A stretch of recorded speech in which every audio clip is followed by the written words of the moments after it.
Est-ce qu'il y a des gens qui ont fait des études de gestion ici? Hein? Oui. Moi, j'ai fait gestion d'analyse de projet. Oui, donc vous êtes bien placé pour dire qu'un projet se présente de manière classique pour dire page de garde, projet 2. Il faut un canevas, un processus à suivre. Voilà, c'est donc ce canevas. L'étude de faisabilité, voilà. D'accord, donc on a raison sociale. Comment, s'il vous plaît? Attendez. Oui, d'accord, donc vous pouvez aider dans le groupe à au moins avoir une fiche synoptique. Donc, raison sociale, comment on s'appelle? Et objet, qu'est-ce qu'on va faire? Donc, et en ce moment-là, quand on décrit le projet, on va dire qu'on va offrir sur le marché tel et tel produit. Quel est le process qu'on va utiliser? On va ramasser donc des semences de machin, on va les faire sécher, on va les faire ceci, on va les faire cela. Si on les ajoute à d'autres composantes, voilà ce qu'on en fait. Et si vous visez un marché, quel marché? À qui vous allez vendre le produit? Quel type de produit? Quel réseau de distribution? Quel système de prix? Et comment vous allez faire connaître le produit, la stratégie de communication? Et comment vous allez maintenant convaincre les gens d'acheter votre produit? Vous allez investir de l'argent. Quelle est la structure des coûts? Et donc, une fois que vous avez la structure des coûts, vous nous dites comment vous allez financer. Vous savez que pour financer un projet, là aussi c'est important, vous devez apporter des fonds propres. Donc, on vous demandera 10 ou 20%, mettons dans votre cas 10%, et le reste des 90%, vous les faites financer par un organisme d'appui ou une banque. Et puis, vous avez une exploitation prévisionnelle. Vous avez un chiffre d'affaires, mais vous avez des charges. Vous avez des employés, un personnel qu'il faut payer. Il y a peut-être des frais de collecte, de déplacement. Vous avez un véhicule que vous utilisez. Donc, c'est toutes ces charges-là qui permettent d'aller vers des charges d'exploitation. Et le chiffre d'affaires moins les charges d'exploitation va créer la marge brute à partir de laquelle on va apprécier le financement.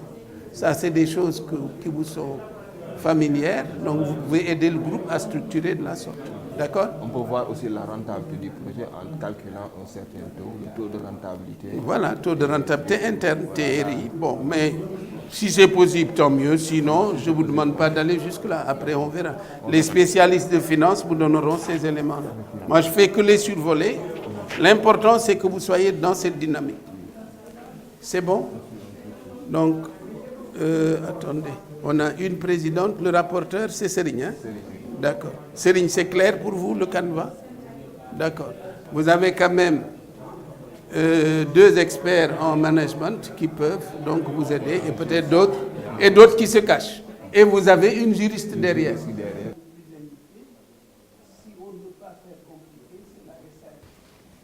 Donc, on me pose la question de savoir qu'est-ce que le marché? Est-ce que le marché, c'est la clientèle qu'on vise? Je dis, ça peut être ça. Mais ce n'est pas exactement ça, c'est plus que ça. Quand vous avez une population de Sénégalais, hein? Donc ça, c'est la population du Sénégal. D'accord? On est combien actuellement? 14 millions, 15 millions, 16 millions? 16 millions. Alors, quand on veut cerner la notion de marché, si on la rapporte à une population, il y a dans le marché des gens qui achètent effectivement un produit.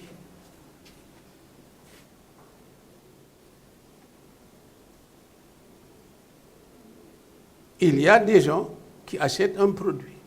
Quand je dis le marché de la voiture, c'est tous les gens qui ont effectivement des voitures qu'ils ont achetées. Donc le marché va évidemment se juxtaposer au marché du produit. Mais le marché aussi peut être un lieu physique de rencontre de l'offre et de la demande. C'est le marché classique, Sandaga, Kermen, ceci et cela. Donc là, c'est un lieu de rencontre. Mais alors, si vous dites, marché réel de la voiture, il va y avoir ce qu'on appelle un marché potentiel. Admettons, vous êtes en études, vous n'avez pas encore de revenus, sauf cadeau de vos parents, a priori, vous n'êtes pas dans le marché de la voiture. Mais demain, quand vous allez vous installer, vous êtes un brillant entrepreneur ou vous êtes employé quelque part, celui qui était potentiellement acheteur de véhicules va devenir acheteur réel. Est-ce que ça c'est clair aussi pour vous? Mais ça ne suffit pas. Donc le marché serait constitué par le marché réel. Le marché potentiel, ça veut dire ceux qui demain, qui aujourd'hui ne consomment pas le produit, mais pourraient le consommer plus tard. Le marché potentiel, c'est le marché de renouvellement, c'est-à-dire c'est tous les nouveaux qui vont arriver sur un marché pour, donc, en ce moment-là, acheter le produit. Mais alors, c'est plus compliqué que ça. Il y a ce qu'on appelle le marché des non-consommateurs absolus. Ça veut dire quoi? Un musulman, sauf à être serreur, à s'appeler Modou Diouf, ne consomme pas d'alcool. Mais s'il s'appelle Modou Diouf, hein, il peut prendre un peu de son vin de palme et puis continuer. À l'heure de la prière, il va prier comme tout le monde. Donc, le marché de l'alcool, il y a des acheteurs réels de l'alcool. Il y a des acheteurs potentiels quand vous êtes jeune, même si ce n'est pas un interdit religieux. Il y a un âge, quand vous n'y êtes pas arrivé, vous n'achetez pas de l'alcool. Donc même si votre religion ne vous interdit pas de boire, mais à 10 ans, vous n'achetez pas de l'alcool. À 10 ans, vous n'achetez pas de la bière. C'est tellement vrai d'ailleurs que dans certains États aux États-Unis, même si vous avez des cheveux blancs comme les miens, si vous arrivez dans un supermarché, vous achetez une bière, on vous dit « Donnez-moi votre carte d'identité ». Mais pourquoi? Mais parce que je dois vérifier que vous avez 18 ans. Mais vous ne les voyez pas, non, non, non. On ne m'a pas dit de voir, on m'a dit de vérifier. Donc l'Amérique est tellement puritaine. Nous avons des idées très déformées de choses. Par exemple, quand moi j'étais à l'université de Pittsburgh, Pittsburgh c'est un État tellement puritain, bon catholique à l'extrême. À partir du vendredi jusqu'au dimanche minuit, à partir du vendredi 18h jusqu'au dimanche minuit, on ne vend pas une bouteille de pierre. Encore moins de liqueur. On prépare le jour du Seigneur. Pourtant, à côté, vous avez des pays, des États où la marijuana est vendue librement. Ça ne dérange personne. Donc, il faut que vous compreniez que dans le marché réel de l'alcool, il y a ceux qui consomment actuellement de l'alcool, il y a ceux qui pourraient le consommer parce que ce n'est pas interdit, mais n'ont pas l'âge ou en tout cas ne le font pas. Il y a des catholiques qui ne boivent pas d'alcool. Et il y a le non-consommateur absolu, celui-là qu'il vente, qu'il pleuve, il ne doit pas consommer de l'alcool. Donc la notion de marché, alors, quand vous parlez de marché, en principe, c'est de ce marché-là, le marché réel. C'est la part de marché qui s'adresse à mon entreprise, c'est ma part de marché. Mais aussi, il y a la part de marché de mon concurrent. Il y a une part de marché qui s'exprime en ma direction, il y a une part de marché qui s'exprime en direction de mon concurrent. Mais alors, les entreprises ne s'arrêtent pas là. Les entreprises, parfois, se bagarrent sur le marché potentiel. Quand vous arrivez encore dans des universités américaines, ce qu'il y a de plus simple à faire, financer, un week-end, faire une surprise partie aux États-Unis, c'est les brasseries qui financent tout. Parce qu'il y a une bagarre Coca-Cola, Pepsi, on veut que vous ayez l'habitude de consommer Pepsi ou Coca-Cola. Donc, Pepsi va venir vous dire, on vous offre non seulement 100 caisses gratuites, mais il ne faut pas s'arrêter là, parce que Coca dira aussi 100 caisses. Ils vous disent, bon, écoutez, on vous loue une boîte de nuit gratuitement, on vous offre des repas, on vous transporte, parce que la bagarre de marché se situe dans le potentiel. Non seulement aujourd'hui, on est dans des marchés où chacun contrôle sa part de marché et ne lâche pas, mais aussi il faut se bagarrer sur le marché de renouvellement. Demain, il ne faut pas que. Et souvent aussi, dans le domaine des voitures, vous avez beaucoup de concessionnaires qui financent donc l'auto-école parce qu'ils veulent habituer les jeunes gens à consommer, donc à utiliser leur voiture pour apprendre à conduire, et demain peut-être qu'ils achèteront leur voiture. Hein?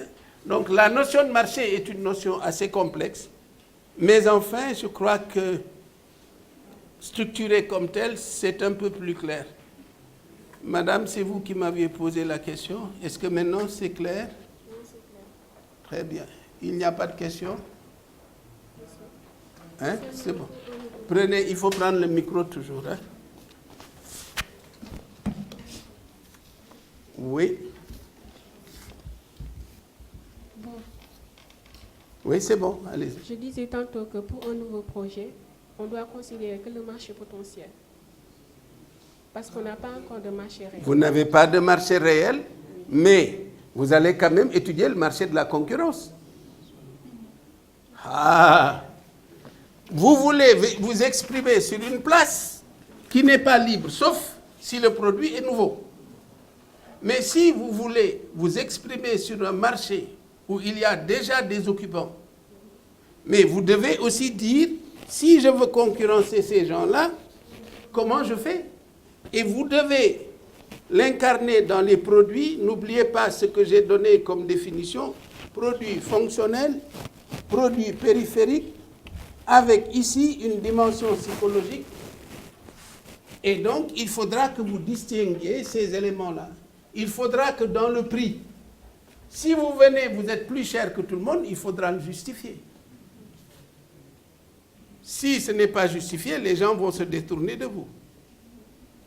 Le réseau de distribution aussi n'est pas quelque chose d'indifférent dans la préférence des gens. Le réseau de distribution, c'est en fait, vous vendez un produit et vous faites tout pour réduire la distance entre le produit et le consommateur. Pour ne pas faire de la publicité, vous avez vu combien Auchan est agressif. Aujourd'hui, ils sont en train de tuer le petit commerce parce qu'ils ont l'avantage de la grande distribution et l'avantage de la proximité. Parce qu'en matière de réseau de distribution, il y avait jusque-là des concepts qui étaient opérationnels, mais qui ne le sont plus. Par exemple, vous avez des gens qui viennent comme des parasites dans un réseau de distribution. La station d'essence, elle n'a rien à faire dans la distribution de produits. Mais vous avez vu que les stations d'essence, à côté, il y a des supérettes. Pourquoi? Parce que mon métier est devenu de moins en moins rentable. Vendre de l'essence ne me permet pas de gagner de l'argent. Je vais emprunter à d'autres leur métier pour améliorer ma marge, donc bénéficiaire.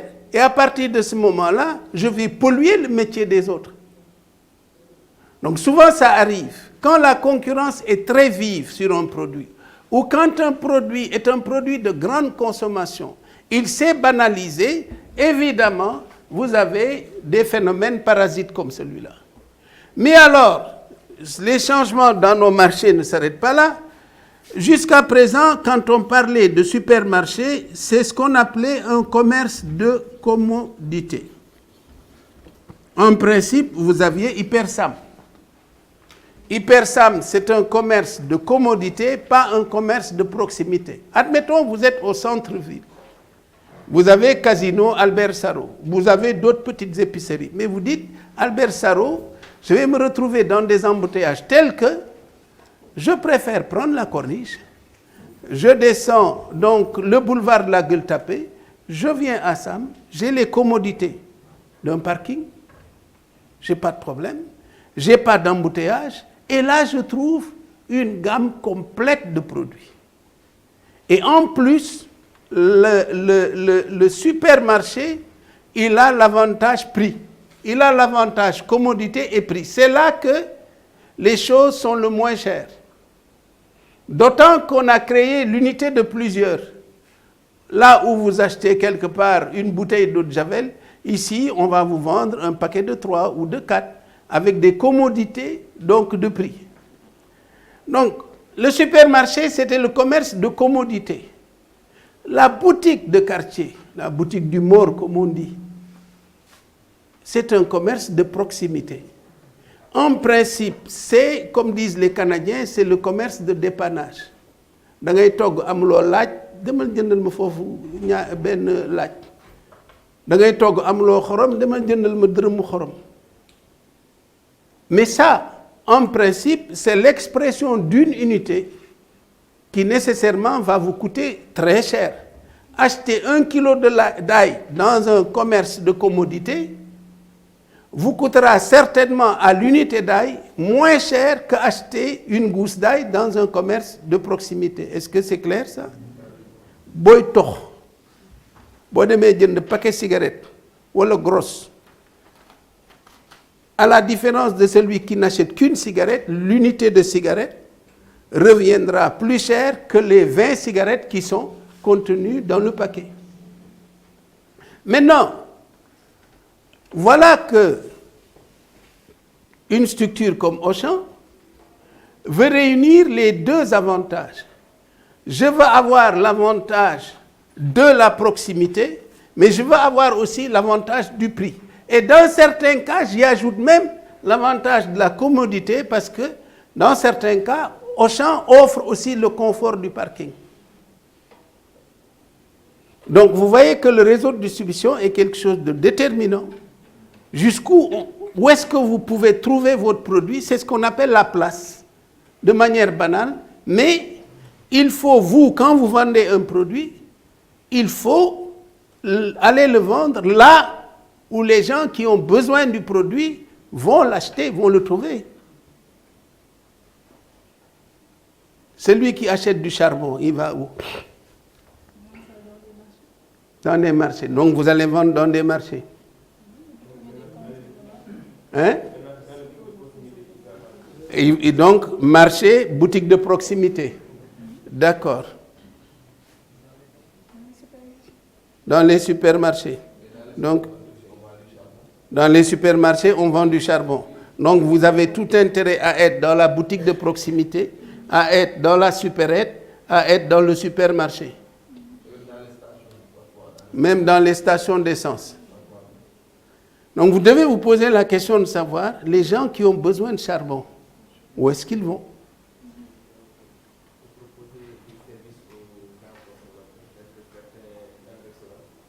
Proposez, dites-le plus fort, là, je vous donne le micro. Allez-y. Il peut y avoir des clients qui achètent en grande quantité, tels que certains restaurants. Parce qu'il y a certains mecs, quand on a besoin de faire de la grillade, donc il nous faut impérativement du charbon. Donc ceux-là, on leur propose un service, donc soit leur livrer, donc un stock assez suffisant pour un peu assurer leur approvisionnement mensuel en charbon. D'accord. Est-ce que vous allez leur vendre au même prix qu'aux autres, que pour la consommation domestique? On va leur proposer deux offres, soit si on leur vend au même prix, dans ce cas-là, on leur offre la livraison. Maintenant, si on leur fait la réduction, c'est à eux d'assurer la livraison. Mais la livraison, c'est déjà une remise quand même. Ça veut dire que c'est un différentiel prix. Oui. Vous êtes en train de nous dire, attention, les gens, vous introduisez une notion de segment de marché. La notion de segment de marché, c'est que quand vous prenez une population globale de Sénégalais, vous dites, attention, ils n'ont pas le même comportement par rapport à l'achat du produit. Certains l'achètent, vous dites, non pas pour consommer, ils l'achètent pour consommer finalement, ils l'achètent pour donc préparer leurs produits qu'ils destinent à des clients finaux. À la maison, c'est le client final qui achète le charbon. Donc ici, on a un paramètre, c'est une composante du coût de mon repas. Ici, c'est pour mon utilisation domestique. Et vous allez vous rendre compte du fait que si vous vous élevez dans le segment de marché des restaurants ou des hôtels, ça va être plus difficile parce qu'ils vont être plus exigeants en prix. Vous leur vendrez certainement moins cher parce qu'ils vous achèteront une quantité plus importante. Et en général, ils vous demanderont aussi des conditions de crédit. Ah, moi, si j'achète, je vous paye dans 30 jours. Ce que vous refusez aux consommateurs domestiques. Donc, ce n'est pas les mêmes marchés. Ici, vous faites de la quantité, vous ne faites pas de la marge. Hein? Ici, si vous êtes bon marché, vous faites du volume. Donc, il faudra qu'à ce niveau-là, vous compreniez que dans le marché, c'est aussi une notion de segmentation. L'ensemble des Sénégalais ne se comportent pas de la même façon par rapport à un produit. Quand vous prenez des hommes et des femmes, ils ne s'habillent pas de la même façon.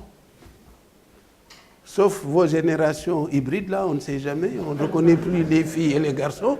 Mais en principe, vous n'êtes pas habillés de la même façon. Hein? Donc,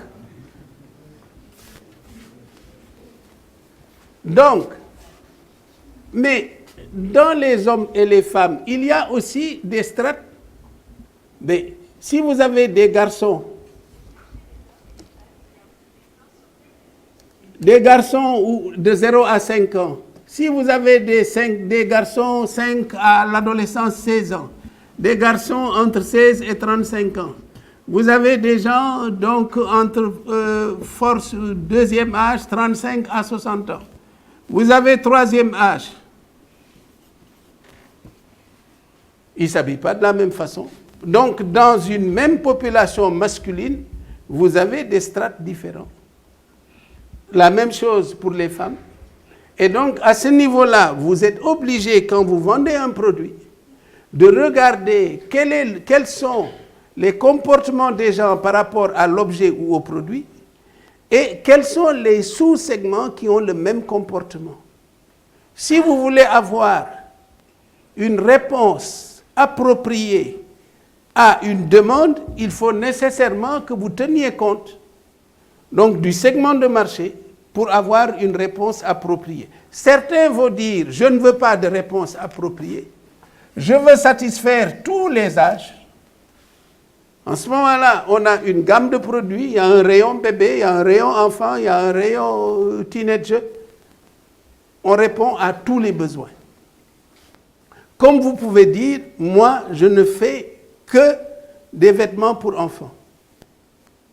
Donc, je crois qu'il faut comprendre par là qu'on a une notion de segment qui peut toucher le client final, mais notion de segment aussi qui peut toucher le segment professionnel. Si vous vendez du charbon, vous vous éloignez du secteur domestique pour aller vers le secteur restaurant hôtelier, vous êtes en train de changer de métier.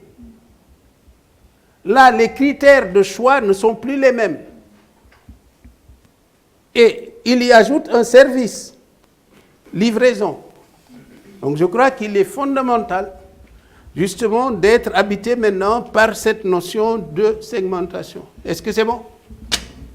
On continue, il paraît que vous avez fini là, non? On peut présenter les dossiers? 10 minutes. Non, on peut poursuivre. L'essentiel, c'est que de temps en temps, mettez-moi dans le coup pour que je puisse clarifier s'il y a des difficultés, s'il y a des discussions. D'accord. Vous êtes toujours à Miami?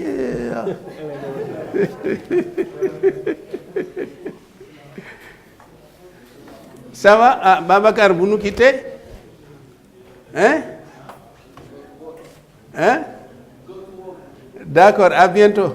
C'est un bouc, il est parti pour manger. Ah, d'accord, je comprends bien. Ça va, ça se passe bien? Sëriñ bi mun xaalis lañ bëgg de moo tax a jóg de ma ne xaalis lañ bëgg de moo tax a jóg hein? Inch'Allah. Madame la Présidente, ça va? Vous avancez bien? Mais c'est à vous d'exercer les choses. La dictature? Donc, j'exerce la dictature. Ah oui, non. Vous dites c'est comme ça, c'est tout, voilà. Oui. Deux avis, s'il vous plaît. Concernant le fait de vendre du charbon, etc. Est-ce que la vente là est considérée comme un service? Ah, la vente de charbon, ça peut être un service. Parce que le comportement du vendeur, le service, c'est le comportement du vendeur. Le vendeur, je m'excuse, je n'ai pas d'autres thèmes, comme le Diallo Kering, qui mouille son charbon pour qu'il pèse plus lourd. Est-ce que ce n'est pas une notion de qualité de service? Celui qui trafique sa balance, comme disait Ablaye Wade, qui vous vend 900 grammes à la place d'1 kilo. Il vous vend 900 grammes, mais vous facture 1 kilo. Est-ce que ce n'est pas une notion de qualité de service? Si vous achetez du charbon, ce n'est pas bien emballé. Hein? Il vous met ça dans un papier qui se trouve au moins un truc ou un sachet qui va se trouver. Est-ce que ce n'est pas une qualité de service? Est-ce que celui qui vous fait attendre très longtemps pour arriver à ceci, est-ce que ce n'est pas une qualité de service? Donc, c'est-à-dire à partir du moment où le produit n'est pas en libre service, c'est-à-dire vous venez, vous prenez, vous allez à la caisse, mais même là, il y a service. Est-ce que un produit, il y a ce qu'on appelle la notion de merchandising, la notion de disposition. On le dispose pour qu'il soit visible. On le dispose pour qu'il soit attractif. On affiche un prix et il va y avoir un dialogue. Vous dites promesse de qualité et produit, je m'y retrouve ou je ne m'y retrouve pas. Donc même si c'est dans un rayon, il y a un dialogue silencieux entre vous et le produit. Mais quand vous allez à la caisse, il y a quand même service. Si la dame vous dit, je n'ai pas de monnaie, je vous fais un avoir, quand vous allez revenir, madame, je n'habite pas le quartier, non, monsieur, je n'ai pas le choix. Est-ce que vous avez aujourd'hui des caisses de supermarchés où si vous n'êtes pas vigilant, les gens vont vous facturer 2 fois le même produit, ça arrive souvent. Ou aussi, les gens vont vous dire, je n'ai pas de monnaie, les caissières ou les caissiers en abusent, je vous fais un avoir de 100 francs, vous dites, ce n'est pas la peine. Mais s'il fait passer 1000 clients dans la journée, à 100 francs, ça fait quand même 100 000 francs. Hein. Ça fait quoi 100 000 francs. Bon, n'exagérons pas. S'il le faut, la personne voit passer 100 clients. Mais 100 francs par 100, ça fait 10 000. Chaque jour, 10 000, il descend avec. Dans les 25 jours ouvrables, ça fait 250 000. Hein. Les pharmacies, hein. Donc vous voulez dire que les pharmaciens, ils sont peu recommandables. Hein? Alors donc, on peut dire que vendre de charbon, c'est aussi un service. Hein? N'est-ce pas, mesdames? Il y a quand même des gens chez qui vous avez envie d'aller quand vous achetez du charbon. Il y en a d'autres chez qui vous ne voulez pas aller. Prenez un micro.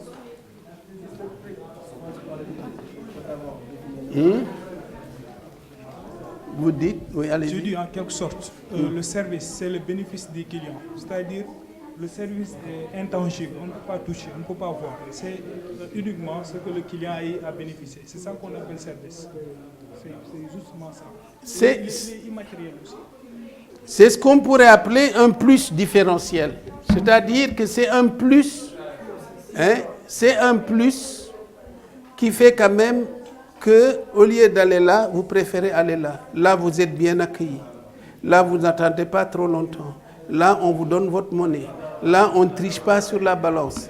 Là, le produit est bien emballé. Tout ça, ce n'est pas acheter du charbon. Mais c'est un plus différentiel. Ça peut faire en sorte qu'on préfère tel vendeur par rapport à tel autre vendeur. Madame, ni ngeen di tege añ bi teg añ. C'est un acte banal, mais ni ngeen koy tege, ni ngeen di fompe bool bi, ak ndoket bi ngeen di sol looloo tax alaaji yi toog wala ñuy dem bu ngeen leen tegalul bu rafet ñu gis ku leen mën tegal bu rafet pourtant añ rek la ñuy teg mais dans tout acte il peut y avoir un plus différentiel, n'est-ce pas? Oui. Prenez le micro. Le choix du cadre juridique. Je vous entends mal. Pouvez-nous expliquer le cadre juridique pour le je vous entends pas. Remontez juste le micro, oui.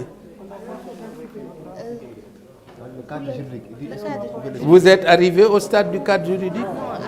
Non, quand vous arriverez, vous me posez la question. D'accord.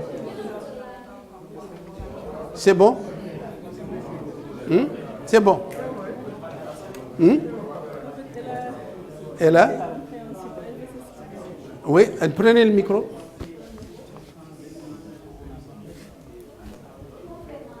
Donc, je pensais que les services ici, dans le cadre où l'on est, Oui, allez-y, non, il faut rapprocher juste le micro. donc je disais, je pensais que dans le cadre où l'on est, comme par exemple... S'il vous plaît, s'il vous plaît.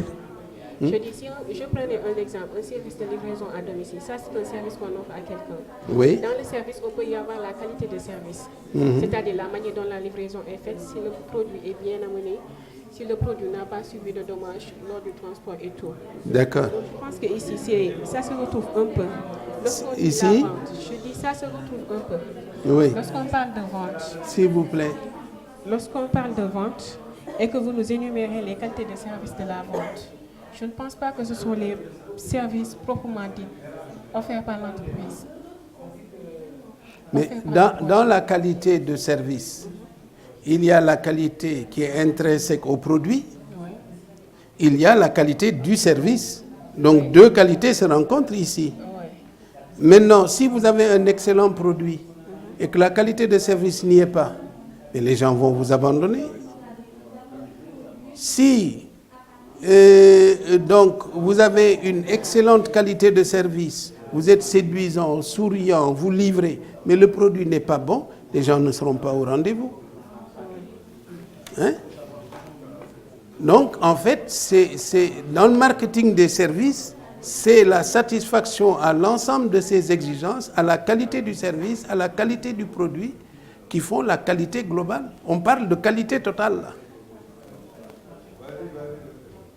C'est vrai? Oui, monsieur Diouf. Attendez. Bon, ici, pour la qualité du service, du charbon par exemple, est-ce qu'on peut pas se fixer sur la quantité de fumée dégagée, par exemple? La quantité? De fumée, de CO2 dégagée. Vous parlez de nuisance, ou bien quand vous parlez de CO2? De nuisance. Oui. Si, par exemple, parce que si vous avez une qualité de charbon qui dégage plus de CO2 qu'une autre qualité de charbon, c'est un élément de qualité. oui. Këriñ buy saxaar kenn bëggu ko. En principe, c'est pas l'effet recherché. On est d'accord? Seydou Nourou, ne perturbez pas. Quand vous avez des choses, il faut les partager avec le groupe. Allez-y.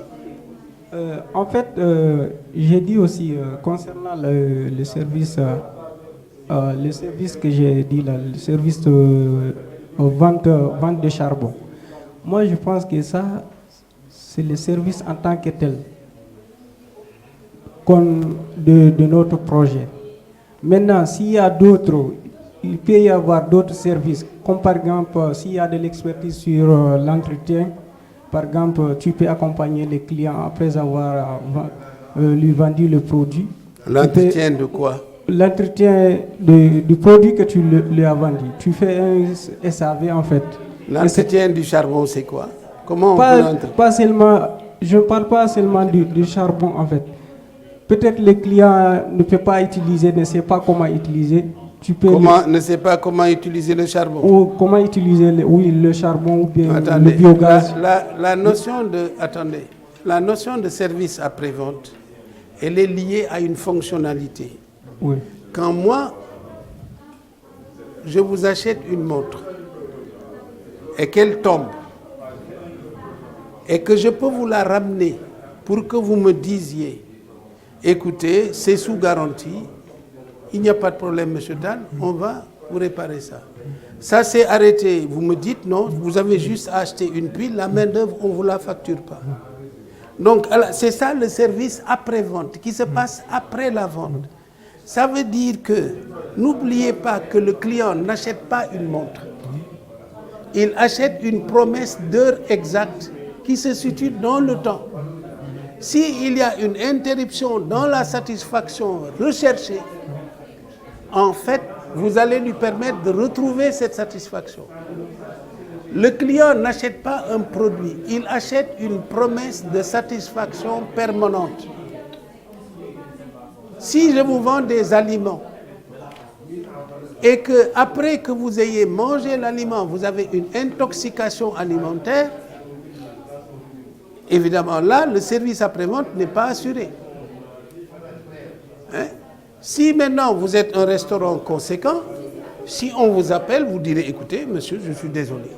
On vous rembourse le prix donc, du restaurant, on vous rembourse les frais médicaux. On avait des crevettes qui n'étaient pas au point, ou ceci ou cela. Vous allez essayer de vous rattraper. Écoutez, la prochaine fois que vous êtes disponible, on vous offre un repas gratuit pour vous donner envie de revenir, parce qu'on veut vous faire comprendre que ce n'était qu'un incident. Le service après-vente, c'est ce que vous faites pour fidéliser le client. Vous voulez qu'il vienne une fois, mais vous voulez qu'il revienne plusieurs fois. Est-ce que c'est clair?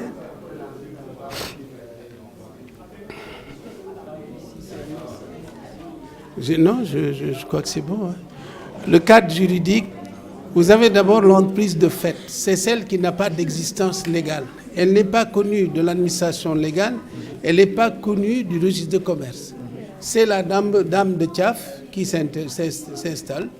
Si vous aussi, dans vos pérégrinations de jeunes entrepreneurs, vous pouvez ne pas être, vous pouvez agir dans l'informel. Vous achetez, vous vendez, vous n'êtes pas connu. Ça, c'est le cas, l'entreprise de fait. Mais l'entreprise de fait, l'acteur n'a pas la qualité de commerçant. La qualité de commerçant, ça donne des droits et des obligations. Quand vous allez au tribunal et que vous êtes un commerçant, si vous devez de l'argent à quelqu'un, vous n'allez pas être traité de la même façon qu'un civil. Si vous prenez un commerçant de fait, vendeuse de tchaf, vous l'amenez au tribunal de commerce, on dit qu'est-ce qu'il y a? Je dis, elle me doit 1 million. On dit, mais est-ce qu'elle a la qualité de commerçant? On dit non, c'est un acte civil. Si la personne peut vous payer 100 francs par mois, par année, jusqu'à la fin, ben, c'est uniquement ça. Par contre, la qualité de commerçant, elle vous donne des droits et des obligations. Ça vous donne le droit d'exercer une activité commerciale. Ça vous donne le droit d'avoir une carte de commerçant, d'avoir une carte d'import-export.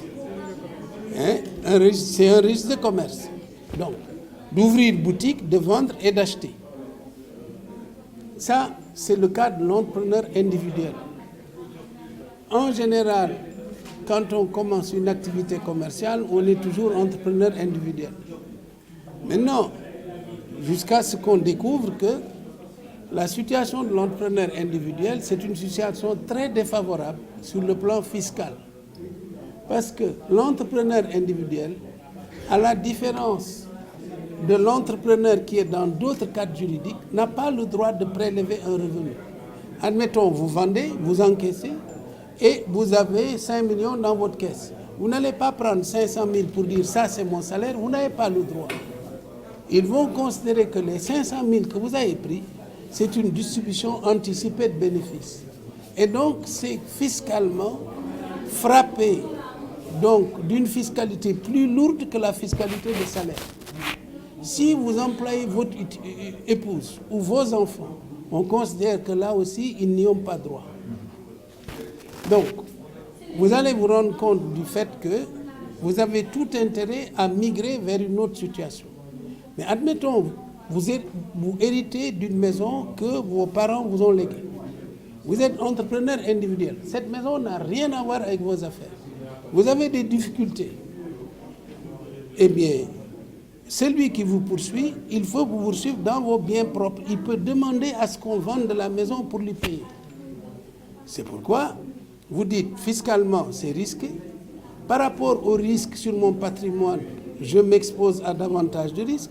Je ne peux pas prélever de salaire, je ne peux pas payer à mes ayants droit de salaire, mais j'ai tout intérêt à aller vers ce qu'on appelle la société à responsabilité limitée, qui, elle, va faire une distinction entre ma personne physique et mes biens. Donc, il y a le cas de l'entrepreneur individuel, c'est une SURL, Société unique à responsabilité limitée, unipersonnelle à responsabilité limitée. Ou alors, si vous êtes plus de 2, il y a la société à responsabilité limitée. Le capital était d'1 million jusqu'à présent, mais depuis l'année dernière, on l'a ramené à 100 000 francs. Donc, constitution facile, mais il faut libérer la totalité des 100 000 francs. La SARL ou la SURL présente l'avantage au moins de faire de vous une personne physique et de la société que vous possédez une personne morale. Sur le plan des risques, vos biens propres ne sont pas exposés aux risques créés liés à l'entreprise. Vous pouvez, si vous n'êtes pas gérant majoritaire, vous octroyer un salaire, donner à votre épouse un salaire, donner à vos enfants un salaire. Ça commence à être plus intéressant. Et vous êtes imposé à l'impôt sur le BIC comme une société normale. Vous allez déclarer. Tous les salaires payés sont déduits des charges. Et en ce moment-là, on calcule le bénéfice sur donc, le résultat. Bon, oui. Concernant l'entreprise SARL, vous avez dit si vous n'êtes pas actionnaire majoritaire. Si vous n'êtes pas gérant majoritaire. Si vous avez plus de 50% des parts sociales, en principe, quand on parle de SARL, on ne parle pas d'action, on parle de parts sociales. Si vous avez plus de 50%, l'administration fiscale dit, mais celui-là, il s'est en fait, il a maquillé une entreprise individuelle en SARL, mais comme c'est lui qui a tous les droits, c'est lui qui prend les décisions. Et moi, administration fiscale, s'il s'octroie un salaire, je vais lui faire un redressement parce que je considère qu'il n'a pas droit. Mais ça, c'est si vous avez 50 plus quelque chose. Mais si vous avez 49% en impôts, hein, dans toutes les situations, il est interdit de tricher. Mais on ne nous enlève pas le privilège d'être intelligent. Si tu es à 50%, tu n'as pas droit au salaire. Tu es à 49%, tu as droit au salaire déduit de tes charges. Qu'est-ce que vous faites? Hein? Là, c'est une société personnelle, oui, d'accord.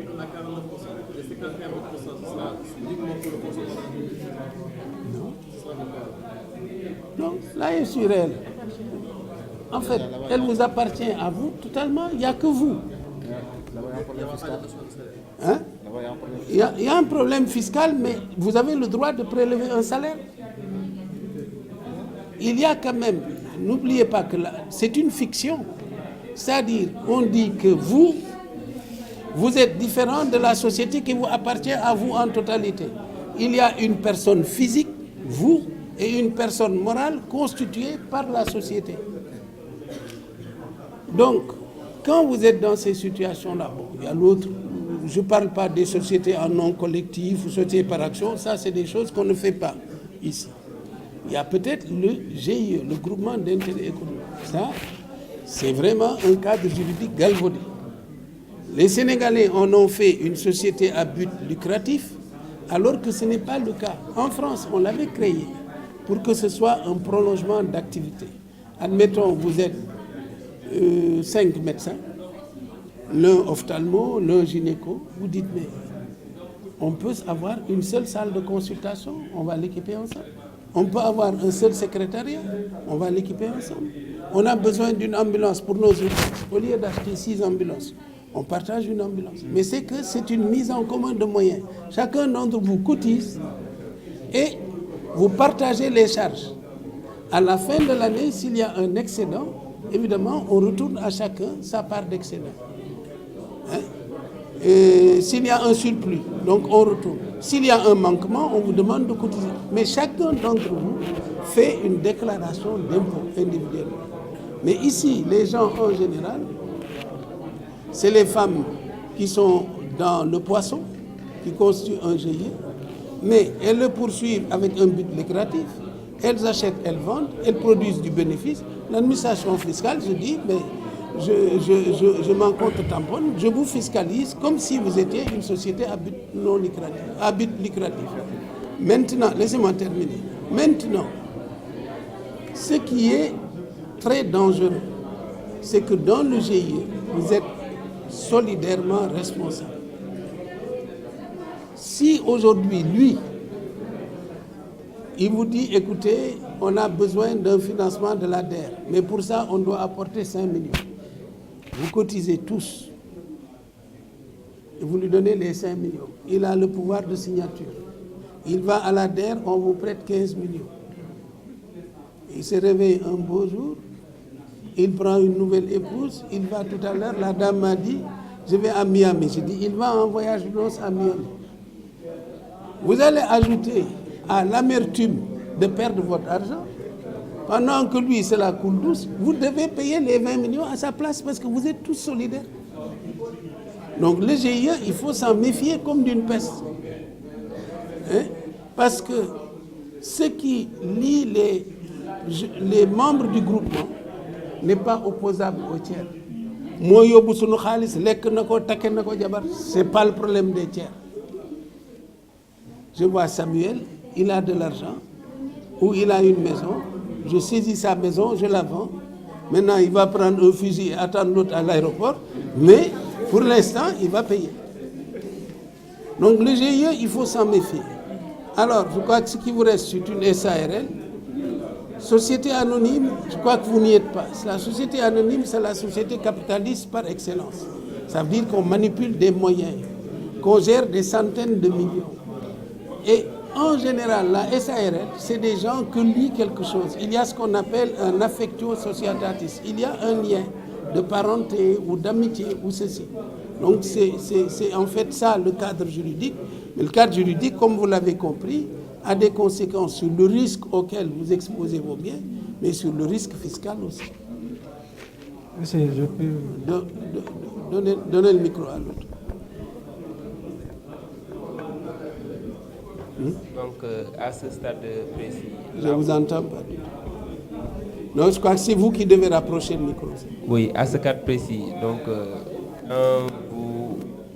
attention au GIE. Donc, quel est le statut le plus approprié à notre niveau? Parce qu'on est c'est une SARL, je vous l'ai dit. Je crois qu'il vaut mieux construire une SARL. Bon, le capital est réduit. Il y a la SAS, la Société Action Simplifiée, mais là aussi c'est un peu compliqué. La SARL, c'est ce qu'il y a de plus indiqué pour votre cas. D'accord. C'est bon. Donnez à Thierno Smith. Oui. La SARL, elle dit, est-ce qu'il n'y a pas de possibilité de saisie de biens personnels? Il peut y avoir saisie de biens personnels, mais ça veut dire qu'on prononce votre faillite personnelle. Ça veut dire qu'il faut qu'on prouve que vous avez détourné les biens de la société. Mais si vous n'avez pas fait un acte pénal, vous avez géré comme il faut, c'est la situation qui a été difficile et l'entreprise aujourd'hui est en cessation de paiement, on ne peut pas vous poursuivre dans vos biens propres. Mais par contre, s'il y a une insuffisance d'actifs, société bi moomoon nga def ko sa turu jabar wala lii wala lool sans pour autant qu'il y ait transaction. Il y a une insuffisance d'actifs, on vous poursuit dans vos biens propres. J'ai quelques questions à vous poser. Il y a un monsieur qui voulait... Voilà, allez-y, allez-y. Oui, c'est par rapport au SAR. Je vous entends. Je dis par rapport au SAR. Ouais. Est-ce que ce n'est pas un risque par rapport aux débutants? Parce que j'entends souvent que ceux qui se lancent directement dans les SAR ferment très tôt. Ceux qui se lancent? C'est que certaines ouvrent des entreprises, mais ça ne dure pas à cause de la fiscalité. Mais l'entreprise individuelle est plus gravement fiscalisée. Vous savez que quand vous êtes entreprise individuelle, admettons, vous êtes dans une boulangerie. La boulangerie, il y a une TVA que vous collectez. Vous encaissez et vous ne déclarez pas la TVA. Quand ça dépasse 250 000, c'est un détournement de deniers publics, vous êtes passible de prison. Ça, c'est l'entreprise individuelle qui le fait. Et ensuite, on vous dit, vous n'avez pas le droit à un salaire. Vos ayants droit n'ont pas droit au salaire. Vous n'avez pas le bénéfice de salarié et on vous fiscalise sur le bénéfice le plus lourd possible. Je ne vois pas comment on peut préférer une entreprise individuelle à une SARL. Quand on parle de responsabilité limitée, ça veut dire que quelque part dans l'entreprise individuelle, il y a une responsabilité illimitée. Je crois que c'est clair. Ça. Aussi, j'ai des inquiétudes par rapport, par exemple, pour une personne qui a une entreprise individuelle, disons, et il cherche un associé. Donc, en termes de partenariat, déjà, il y a acquisition de biens. Acquisition? Il y a acquisition de biens. Par exemple, vous travaillez avec quelqu'un, il y a acquisition de biens. Et l'entreprise, c'est une entreprise individuelle. Mais alors, le bien, il va être au nom de qui? C'est ça le problème.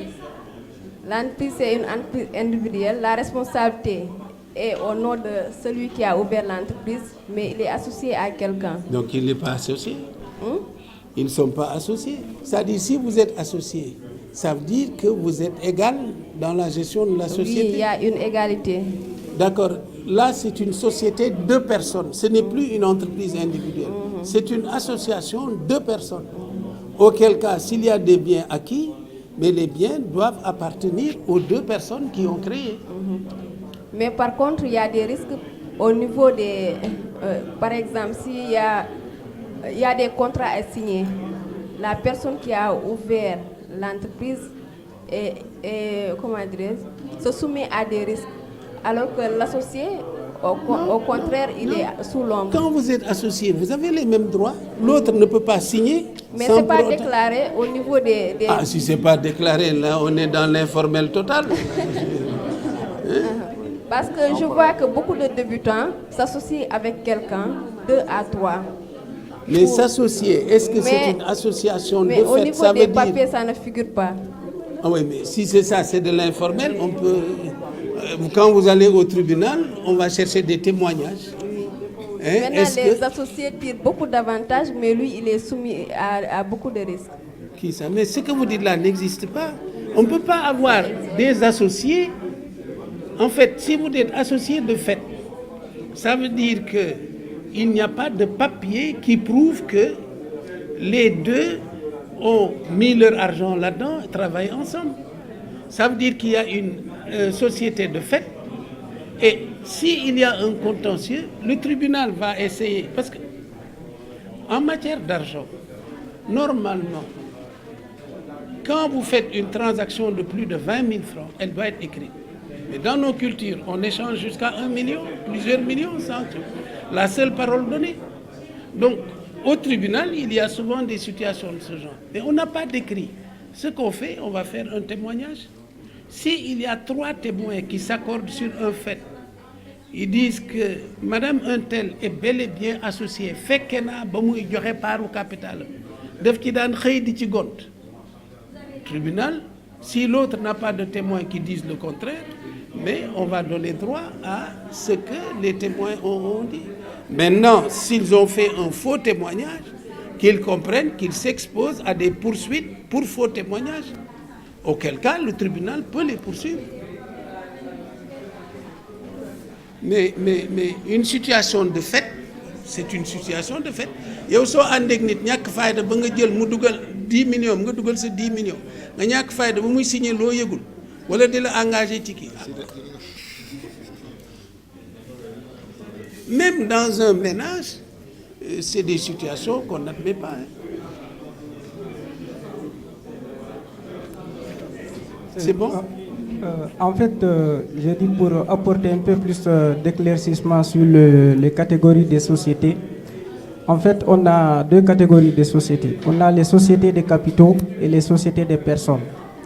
Maintenant, concernant les sociétés de capitaux, leur capital est divisé en parts en actions pour les sociétés de capitaux. Pour les sociétés de personnes, leur capital est divisé en parts sociales. Maintenant, l'avantage des sociétés de capitaux par rapport aux sociétés de personnes, s'il y a une faillite de la société, si c'est en société de capitaux, là, on ne peut pas saisir les biens des actionnaires.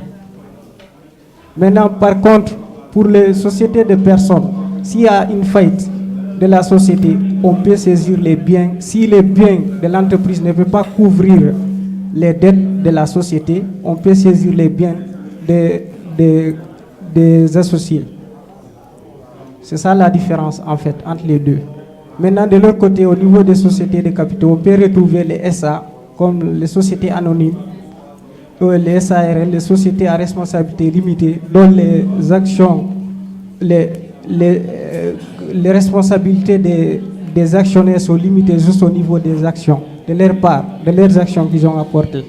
Ça peut être des apports en numéraire, comme le montant, si on dit 10 millions, chacun apporte sa part.